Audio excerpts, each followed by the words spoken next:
벌써 10월의 첫 주 주일 예배입니다.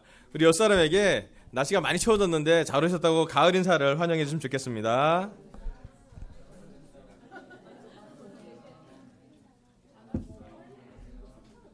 네.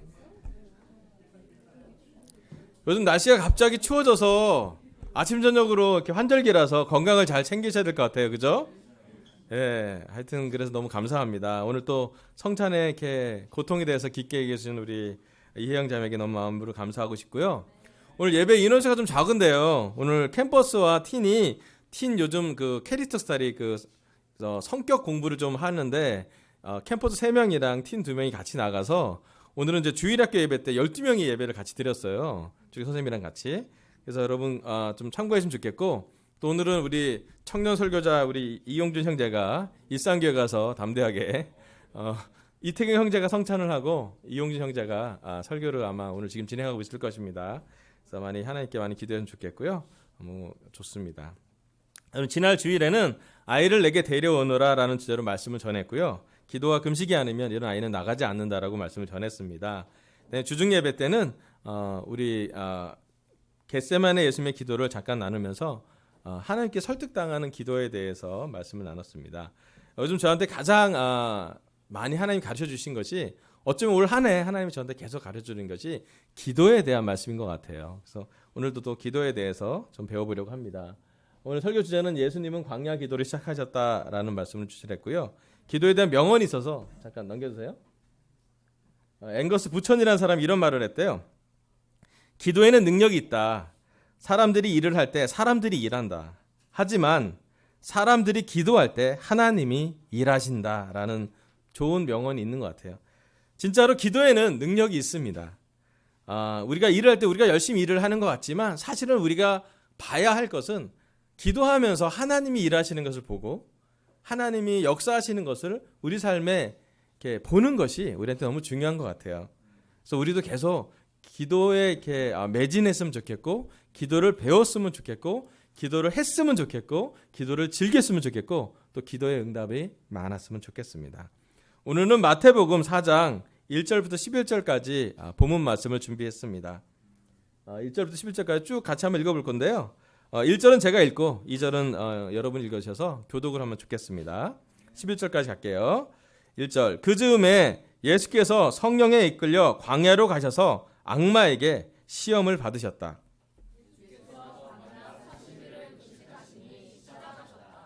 그런데 시험하는 자가 와서 예수께 말하였다. 내가 하나님의 아들이거든 이 돌들에게 빵이 되라고 말해보아라.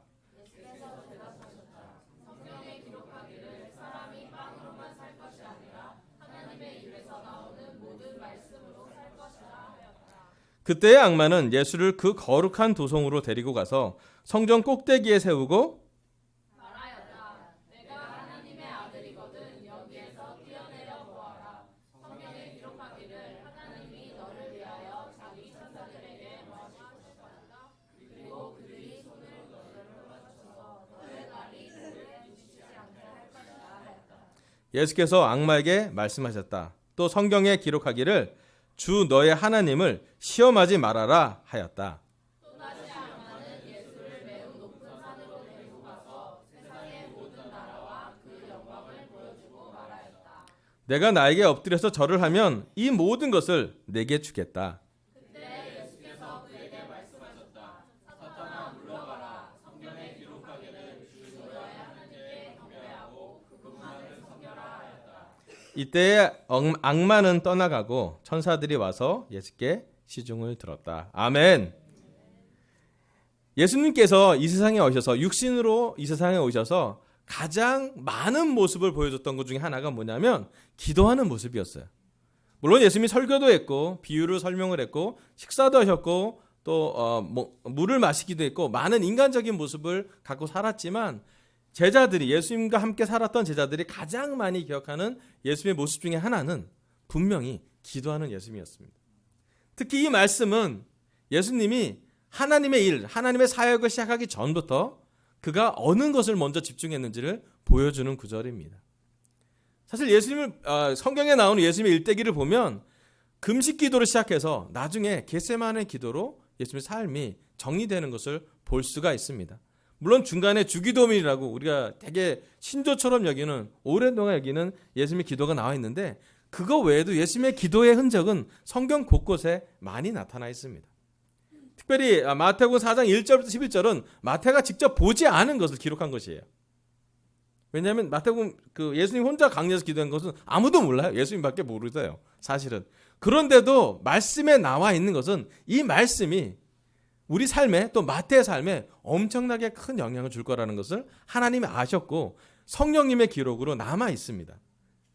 그리고 어쩌면 이 기도는 예수님밖에 모르는 기도일 수도 있어요. 그래서 예수님이 했던 기도로 우리가 살면은 우리도 예수님처럼 닮아가고 또 예수님의 기도를 우리가 닮아감을 통해서 하나님을 기쁘시게 하고 또 우리의 삶도 예수님의 기도의 응답을 같이 경험하면 좋겠어서 오늘 말씀을 준비했습니다. 오늘 설교 주제는 예수님은 광야 기도로 시작하셨다입니다. 이제 우리가 4분기 10월의 첫 주 예배가 시작됐습니다. 벌써 2019년 올해가 4분기 마지막 분기를 앞서두고 있습니다. 올해 물론 마무리하는 시간이기도 하지만 영적으로 뭔가 시작해보는 시간이면 좋겠고 특별히 주빌리가 9월에 끝났기 때문에 이제 10월은 뭔가 우리가 시작하는 영적인 시작을 해봤으면 좋겠는데 저는 그 제안을 예수님처럼 기도로 우리가 뭔가 시작해봤으면 좋겠다 생각을 합니다.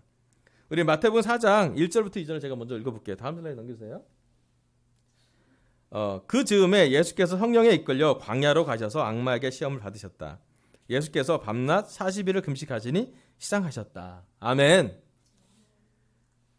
제가 설교 조언을 받았죠. 피드백을 받았는데 설교를 서술식으로 하는 거 좋고 스토리식으로 하는 거 좋은데 중간에 키워드를 넣으라는 조언을 받아들여서 오늘도 키워드를 넣어보겠습니다. 첫 번째 키워드는 예수님은 성령님의 인도로 광야로 가셨다입니다. 1절에 보면 예수님이 하나님의 일을 하기 전에 성령님에 이끌려서 간 곳은 바로 광야였어요. 참 신기하게도 하나님이 성령님을 보내셔서 예수님을 이끈 곳은 좋은 곳이 아니라 아름다운 곳이 아니라 광야였어요. 그럼 광야를 한번 우리 상상해 봤으면 좋겠습니다. 그럼 광야에서는 사람이 없습니다. 광야는 때로는 풀과 나무나 곡식도 많지 않아요. 광야는 물도 없습니다. 사실 광야로 간다는 것은 우리가 상상하기에 좀 어려운 상황이에요.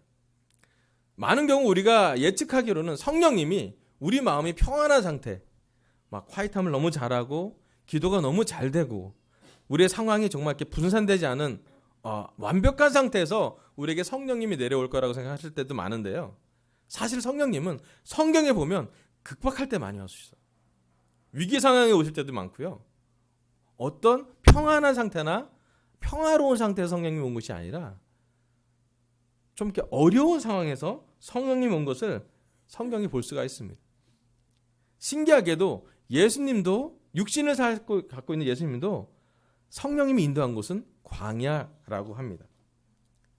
여러분 광야는 때로는 우리 삶에 비유될 때도 많습니다. 여러분 광야 같은 삶을 느낀 적도 있잖아요. 사람이 많은데도 외로우면 광야예요. 예. 주위에 정말 먹을 것도 많고 편하지만 내가 마음에 뭔가 횡한 곳이 있다면 여러분 마음이 광야일 거예요. 여러분 그 광야에는 사탄이 있고 여러분 일주일 동안 뭔가 사탄의 흔적이 느껴진 게 있다면 우리 삶에 사탄의 유혹이 있었다면 그것 또한 광야일 것입니다. 저는 이 세상을 살면서 이 세상의 삶이 광야의 인생이라고 성경에서 많이 비유된 것을 볼 수가 있습니다. 이 세상은 정말 광야 같은 삶을 느끼는 것 같아요. 많은 사람이 있지만 우리가 외로움을 느낄 때도 있고 관계가 좋긴 하지만 문득 나를 이해해 준 사람이 적을 때도 있고요. 때로는 이 교회 안에서도 광야같이 느껴지는 사람도 있을 것이에요. 참 형제자매는 참 많고 사랑도 참 많고 교제도 참 잘하지만 나는 왜 외롭지? 나는 왜 혼자 있는 것 같지? 나는 그것을 잘 못 따라가지라고 느껴지는 사람이 있다면 잘 오셨어요. 어쩌면 성령님이 광야에서 우리에게 예수님처럼 기도하시라고 예수님처럼 닮아가라고 인도하실 거라 생각이 들었습니다. 여러분 40일 동안 예수님은 광야에서 금식하면서 기도했습니다. 40일 동안 예수님은 광야에서 금식하면서 말씀을 묵상했습니다. 우리 강사제자한테 물어보고 싶어요. 여러분 금식하신 적 있으시죠? 최장 시간 얼마나 하셨나요? 3일 이상. 오, 아멘. 김민영 형제 일주일. 아멘. 예. 저는 12일 해본 적 있어요. 그것도 동경 선교하러 가서 12일 했는데, 동경의 여름은 정말 땀을 많이 흘리는 때라서 정말 힘들었던 것 같아요. 12일 금식하고 나면 이가 아파요. 그리고 진짜 이렇게 면역력이 떨어진 것을 느끼고요. 한 일주일 정도 금식하고 나면 그래도 먹을 그런 열망이 많이 느껴지는데, 한 12일쯤 되면 막 약간 느낌이 죽을 것 같다는 느낌을 받아요. 그런데 40일 금식하는 건 제 주위에 많은 사람이 해주지 않은 것 같아요. 예수님이 40일을 금식하면서 무엇을 집중했고, 만약 우리 삶에 광야처럼 혼란스러운 삶이 있다면, 분산되는 느낌이 있고 마음이 평화롭지 않다면 잘 오셨어요. 40일 동안 금식한 예수님이 어떻게 기도로서, 어떻게 말씀으로써 사탄의 유혹을, 공격을 대응하며 어떻게 성장하셨는지를 우리도 보고, 우리도 예수님처럼 이 설교가 끝난 다음에 예수님처럼 기도하는 동기를 받아가면 참 좋겠어요. 또 예수님을 보면서 예수님을 따라서 기도를 배워갔으면 참 좋겠습니다. 첫 번째는 마태복음 4장 3절의 4절입니다. 읽어볼게요. 그런데 시험하는 자가 예수께 말하였다. 내가 하나님의 아들이거든 이 돌들에게 빵이 되라고 말해보아라. 예수께서 대답하셨다. 성경에 기록하기를 사람이 빵으로만 살 것이 아니라 하나님의 입에서 나오는 모든 말씀으로 살 것이다 하였다. 아멘. 40일 금식한 예수님, 배가 너무나 고팠던 예수님의 모습이 성경에 기록되어 있습니다. 시장하셨고요, 목말르셨고요. 사실은 그 글로 남겨진 것보다 훨씬 더 감정은 컸을 것 같아요. 글보다 더 강하게 예수님은 먹을 걸 원했고, 눈에 진짜 배고플 때만 오는 현상들, 모든 게 먹을 거로 보이는 현상들이 있어요. 저도 그랬어요. 한 일주일 금식하면, 3일 금식하면 저기 100m 앞에 치킨 굽는 냄새가 나요. 지금 동물성을 회복해요. 예, 여러분 동물의 왕국에서 왜 동물이 열심히 달리냐면요, 야생성이 있어서 그래요. 2km 밖에서 피 흘리는 냄새를 느껴요, 그 동물들은. 예수님은 배고프셨어요. 그런 배고픈 사람에게 사탄은 공격합니다. 저 오늘 키워드 두 번째는요, 돌들에게 빵이 되라고 말해보아라 라고 사탄이 유혹합니다. 금식 후 예수님은 유혹이 참 강했습니다. 그런데 예수님뿐만 아니라 우리 삶에도 유혹이 참 클 때가 많습니다. 우리 일상이 그렇습니다. 우리 먹고 사는 문제가 크지 않습니까? 예. 돌들이 빵이 되라고 할 때 실제로 그 광야에 가보면 사진을 보면 빵처럼 보이는, 빵이 구워졌을 때 나오는 그 모양의 바위들이 큼직큼직하게 있대요. 나중에 우리 윤선 자매가 그 사진 보여주는 거 보면 보여줄 게 있을지도 몰라요. 여러분, 배고픈 사람에게 빵은 간절한 필요고 당연한 필요이기도 합니다. 근데 깊게 생각해 보면 때로는 우리 여기 앉아 있는 강서 제자들의 삶에서도 빵만의 기도로 그칠 때가 있어요. 예, 빵을 위해서 기도하는 거, 먹고 사는 걸 기도하는 거 나쁜 거 아닙니다. 좋은 거예요, 사실은. 하지만 그것만으로 기도를 멈춰간다면, 거기에 급급해서 무너진다면 하나님의 뜻은 어떤 것인지 한번 생각해 봤으면 좋겠어요. 우리 삶의 광야에게 당연히 먹고 사는 문제에 대해서 기도하는 건 괜찮습니다. 하지만 예수님의 기도는 거기에서 그치는 기도가 아니었습니다. 예수님은 자신의 감정, 자신의 육적인 피로, 자신의 감정적인 피로, 거기에서만 그치는 기도를 맞추는 것이 아니라 그런 상황이 왔을 때 말씀을 기억했어요. 느낌을 사는, 감정을 따는 기도가 아니라 성경 말씀으로 그 기도를 마치는 것을 볼 수가 있습니다. 그 유혹이 되게 강했어요. 네가 하나님의 아들이라면이라고 제안을 했고, 참 사탄이 교만한 게 뭐냐면 그게 맞거든요. 그리고 필요를 채우는 것도 맞거든요.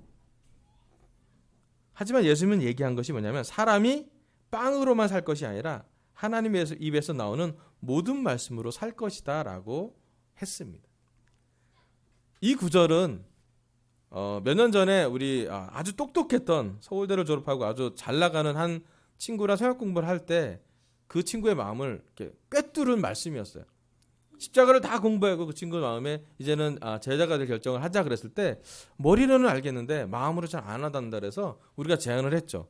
3일 동안 금식을 하자.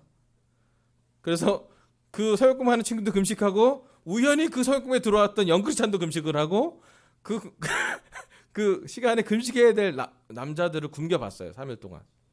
형제들을 3일 굶기고 성역 공부하는 친구를 3일 굶기면 어떤 말씀이 마음에 와닿냐면 이 구절이 그 친구의 마음을 꿰뚫었어요.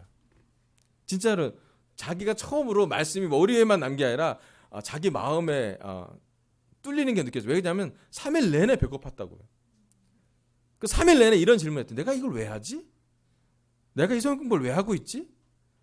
이게 머리로 그래야지만 하는 게 아니라 그렇게 돼야만 하는 타당한 이유를, 안 먹는 이유를 자기한테 설득을 해야 됐대요. 안 먹는 이유를 자기한테 설득하면서 깨달은 게 뭐냐면 자기는 정말 말씀을 안 받아들이는구나라고 깨달았대요.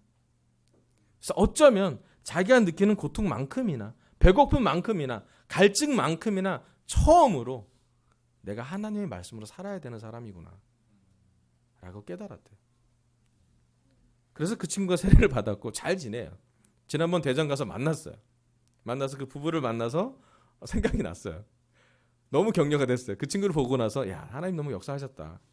그 친구랑 같이 금식했던 형제가 지금 LA에 있는 조성 형제인데 갑자기 금식을 해서 살이 5kg나 빠져갖고 턱이 이렇게 나갖고 형 때문에 내가 굶었어요. 라고 와서 금식 다이어트 얘기를 하면서 하지만 형 꼭 세례가 됐으면 좋겠어요. 얘기를 했고 그 조성우 형제가 연결해서 우리 송용 형제가 교회에서 제자가 됐고 다 연결되는 것이 있어요.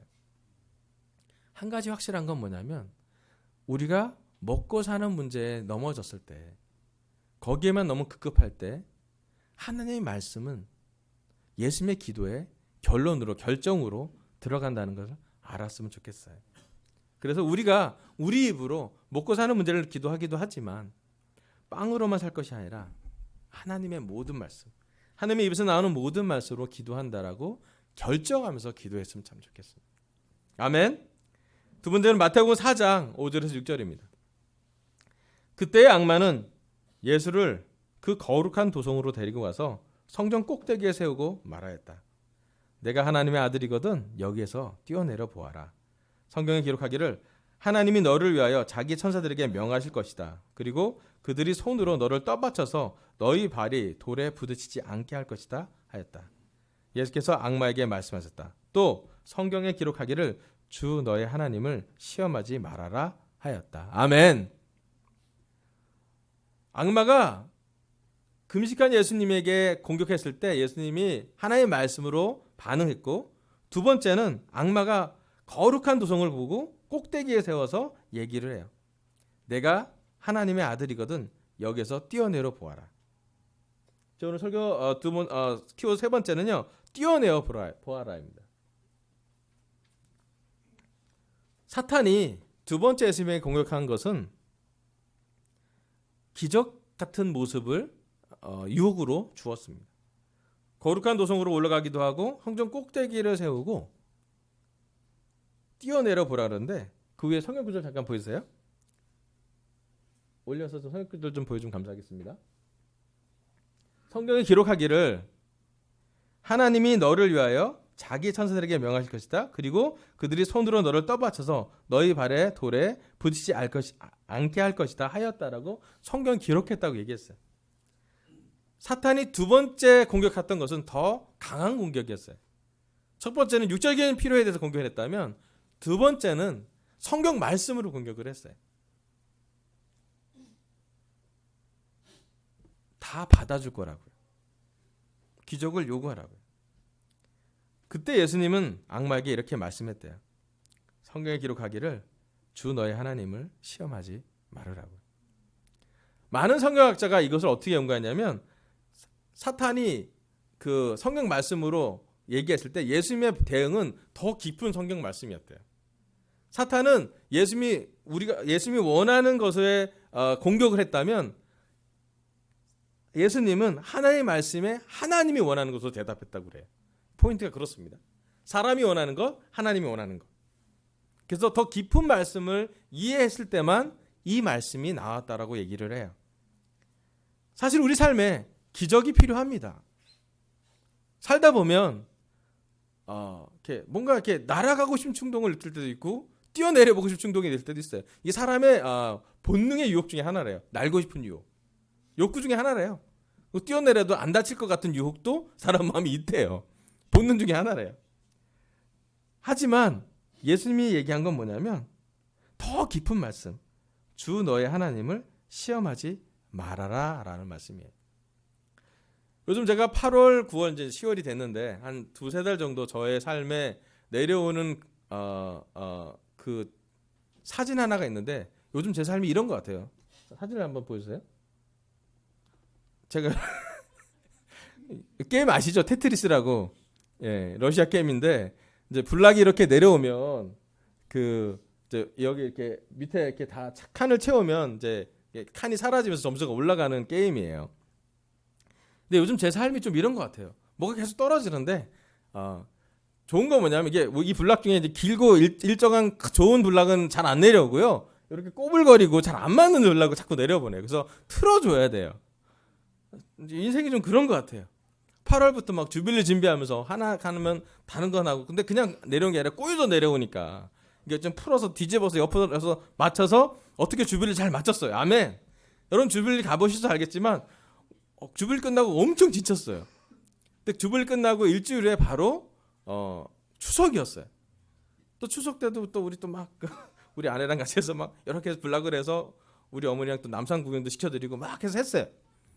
그리고 났더니 한 달 반 하고 났더니 지금 지쳤나 봐요. 몸살이 났어요. 한 2주 동안 또 막 감기가 나서 목감기가 나서 기침을 계속하고 좀 힘들었어요. 그래서 그러고 났더니 9월이 끝났어요. 이제 10월이 됐더니 우리 아내가 아파요. 그리고 또 뭔가 계속 이렇게 떨어지는데 그냥 일자로 예쁘게 떨어지면 참 좋고 좋은 블락이 내려오면 좋은데 때로는 막 꼬아져 있는 그런 것이 제 인생에 좀 떨어지는 것이 좀 느껴졌어요.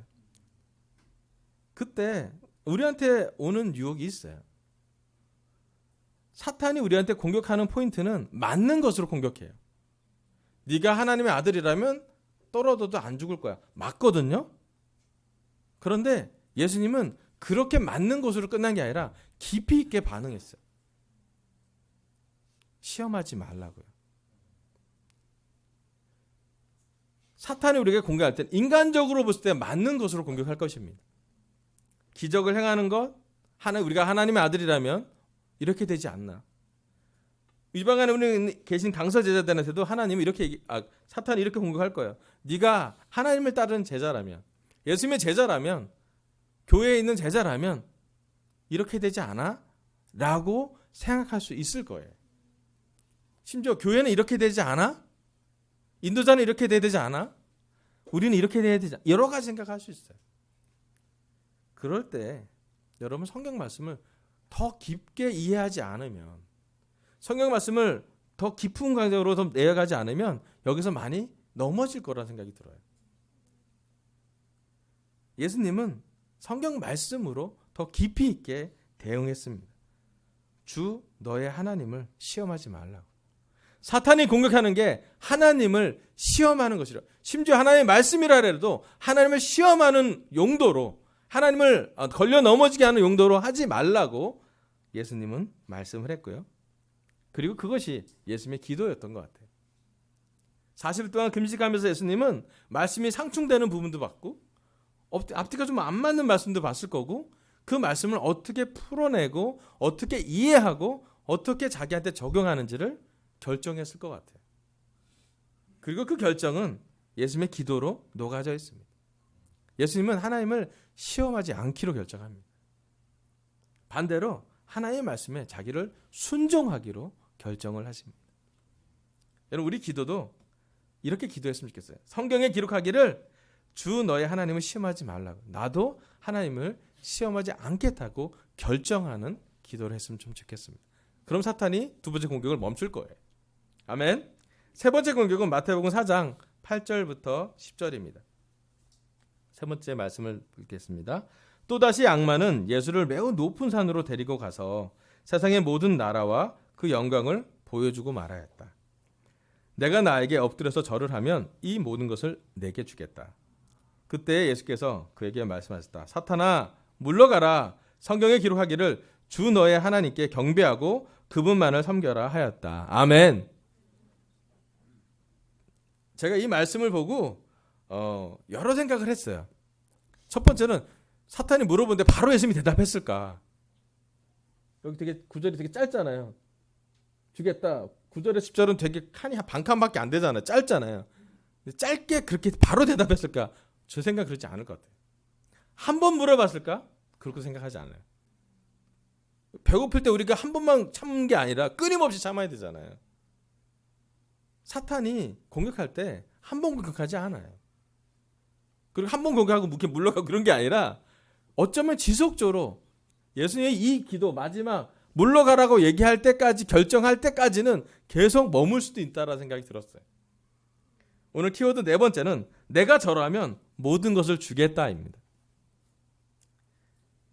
이 사탄이 했던 세 번째 공격은요. 9절에 보면 네가 하나님의 아들이라면이라는 단어도 빼버립니다. 그 얘기 뭐냐면 더 강력할 수 있다는 거예요. 내가 나에게 엎드려서 절을 하면 이 모든 것을 내게 주겠다고. 어쩌면 예수님은 세 번째 사탄의 공격을 받는데 이 세 번째 공격은 많은 사람들이 연구하기에 어떤 공격이라면 우리가 많은 것을 노력해 봤을 때 성취했을 때 그럴 때 받는 유혹이라고 얘기를 합니다. 좀 가까운 단어가 명예욕구라고 얘기를 해요. 눈에 보이는 1차적 욕구가 빵이라면 3차적 욕구가 더 큰 욕구래요. 또 더 교묘하거나 더 강력한 욕구라고 말한다고 해요. 왜냐하면 세상을 얻는 것이에요. 악마가 높은 산으로 올라가서 세상의 모든 나라와 영광을 보여주고 내가 나에게 엎드려 절을 하면 이 모든 것을 주겠다고 했어요. 사탄이 원하는 것은 절을 하는 것. 사탄이 원하는 것은 큰 어려운 게 아니라 그냥 절하면 됐었어요. 사탄이 공격하는 포인트는 타협이었습니다. 근데 우리 알겠지만 우리 한 번 타협하면 한 번으로 끝나지 않아요. 때로는 우리 삶의 죄성이 그렇지 않습니까? 여러분 우리 한 번 화를 내면 화내는 걸로 그치나요? 화가 화를 돋구지 않습니까? 예, 화를 받은 사람은 화가 나요 진짜로. 그럼 되받아지죠? 여러분 복수는 더 강해질 때 나오는 것이에요. 여러분 우리가 용서가 더 어려운지 화내는 게 더 어려운지 훨씬 용서가 어려워요. 화만 그렇습니까? 음란한 거 한번 노출되면 한 번으로 끝나지 않아요. 거짓말하는 것 한 번으로 끝나지 않아요. 게으른 거 한 번으로 끝나지 않습니다. 여러분 우울한 감정이 들었을 때 그걸 우리한테 그냥 가만히 놔두잖아요. 한 번으로 끝나지 않습니다. 세상에 한 번만 절을 하면 또는 조금만 타협하면 하리라는 사탄의 공격이 정말로 요소요소에 많이 걸쳐져 있는 걸 볼 수가 있습니다. 여러분 그렇게 한 번만 되면 한 번이 아니라 계속해서 연쇄적으로 균열이 생긴 걸 볼 수가 있습니다. 어쩌면 예수님한테 가장 큰 유혹 중에 하나는 하나님의 아들이든 아닌 걸 떠나서 그냥 세상을 갖고 싶은 마음이 육적인 남자로서 30대 남자로서 신체 건강한 남자로서 참 큰 유혹일 수도 있다는 생각이 들었습니다. 여러분 우리에게도 마찬가지지 않습니까? 여러분 우리 세상을 얻고자 합니다. 성취를 하고자 합니다. 하나를 얻으면 두 개를 얻고 싶어요. 지금 우리 틴들한테 물어보세요. 대학을 가기 위해서 그들이 어떻게 하고 있는지. 다 희생합니다. 부모님과의 보내는 시간 다 희생합니다. 친구들과 보내는 시간 다 내려놓고 학원을 뛰어가기 바쁩니다. 그러고 나서 그들이 대학을 들어가면 어떤 걸 벌어지고 있는지. 많은 캠퍼스가 어떻게 보냐면 자기가 뭘 원하는지 몰라요. 해야 될 것을 계속 하고 왔기 때문에 하고 싶은 것을 하지 않았기 때문에 자기가 뭘 했는지도 뭘 하고 싶은지도 모를 때가 되게 많습니다. 그러다가 남자는 군대를 가죠. 그때 생각이란 걸 합니다. 왜냐하면 다른 걸 하지 않으니까. 그럼 한 2시간 보초시면요. 새벽 2시부터 4시까지 강원도 산골짜기 한 해발 처음 되는 데서 올라가서 추운데 밤하늘을 보면서 할 수 있는 건 생각밖에 없잖아요. 그 생각을 합니다. 앞으로 어떻게 살아야 되는지. 그럼 막 생각을 하고 제대로 합니다. 진로 걱정도 하고 많은 걱정을 해요. 그리고 조금 더 안전 상태로 그래도 자기가 뭘 원하는지 조금은 생각해보고 세상에 적응하기도 합니다. 그러다 그것도 오래지 안 가서 우린 직장 가기에 되게 바쁩니다. 직장 들어가기 어렵죠. 근데 직장을 들어가서도 또 그렇습니다. 끊임없는 경쟁, 끊임없는 비교, 끊임없는 우리에게 요구받는 것, 우리가 해야 할 것을 우리는 무슨 파도처럼 계속 경험하는 것 같아요. 그때 우리는 큰 유혹을 받습니다. 때로는 부모님의 절하고 싶고요. 때로는 성적에 절하고 싶고요. 때로는 영업 실적에 절하고 싶고요. 때로는 세상에 있는 돈에 절하고 싶고, 때로는 직장 상사한테 절하고 싶지 않지만 절을 해야만 하는 천리마 마트 같은 그런 일이 우리 삶에 많이 벌어져요. 중요한 건 우리가 눈에 보이는 것에 절을 하기 시작할 때, 눈에 보이는 것에 쫓겨 살 때 예수님의 결정은 무엇인지를 보게 됩니다. 40일을 금식하고 시장했던 예수님이 맨 마지막에 가장 큰 유혹을 받았을 때 예수님이 이렇게 말씀했어요. 사탄아 물러가라. 성경에 기록하기를 주 너의 하나님께 경배하고 그분만을 섬겨라 하였다. 여러분, 예수님은 사탄이 공격했을 때 마음의 결정을 합니다. 사탄아 물러나라고요. 예수님 마음에 사탄이 있을 공간을 쳐버리십니다. 인간으로서 당연한 권리일 수도 있고 유혹일 수도 있지만 거기서부터 영성으로 자기를 훈련시킵니다. 그리고 결정합니다. 주 너의 하나님께 경배하고 그분만을 섬기라고요. 어쩌면 예수님의 겸손은 광야 학교에서 이루어진지도 모르겠습니다. 예수님은 오롯이 하나님만 경배하고 하나님에게 섬기려고 했고 하나님의 말씀에 자기를 쳐서 복종시키셨습니다. 사탄의 공격이 없는 건 아니었고 한 번도 아니었을 것 같고 꾸준히 계속 공격했겠지만 그때마다 예수님은 사탄아 물러가라. 나는 주님 하나님만 경배하고 하나님만 섬기겠다고 결정하십니다. 저는 이 기도가 예수님의 기도요. 이 말씀이 예수님의 결정이라는 생각이 들었어요. 여러 말씀 중에 예수님이 한 말씀을 선택하십니다. 근데 그 말씀이 어려운 말씀이에요. 쉬운 말씀이 아니라 하나님을 기쁘시게 하는 말씀이었어요. 그리고 그 말씀이 완성됐을 때, 그 말씀이 결정됐을 때 예수님이 드디어 준비가 되셨고 사실은 그리고 나서 금식을 풀고 사람들을 만나러 제자를 삼으러 가셨고 3년 동안 금식하지 않으셨어요. 많은 사람들은 바리새파 사람 왜 당신의 제자들은 당신은 금식하지 않냐고 했을 때 예수님이 이미 다 했거든요. 40일 했으면 많이 했거든요. 충분하게 하셨어요. 그리고 십자가 지실 때까지 차곡차곡 제자를 훈련하고 십자가 지실 때도 겟세마네 동산에서 마지막 기도를 하고 결정하고 앞으로 가십니다. 제가 한 가지 배우고 있는 건 예수님의 기도에는 늘 말씀에 대한 결정이 있었다는 것이에요. 그리고 말씀으로 그는 하루하루를 살기 시작합니다. 말씀을 전하려고 했고 말씀을 풀이하려고 했고 말씀대로 살려고 노력했고 말씀을 이루려는 기도를 했던 것 같아요. 여러분 우리도 예수님의 기도를 배웠으면 좋겠다. 마지막 슬라이드 넘겨주세요. 오늘 설교 주제는 예수님은 광야에서 기도로 시작했답니다. 첫 번째 키워드 성령님의 인도로 광야로 가셨다고요. 여러분 우리가 성령님의 인도를 받는다면 쉬운 삶으로 평화로운 삶으로 받는 것이 아니라 성령님의 인도로 광야로 이 세상에 갈 거예요. 빵을 먹어야 하는 세상을 갈 거고요. 떨어지는 유혹을 받는 세상을 갈 거고요.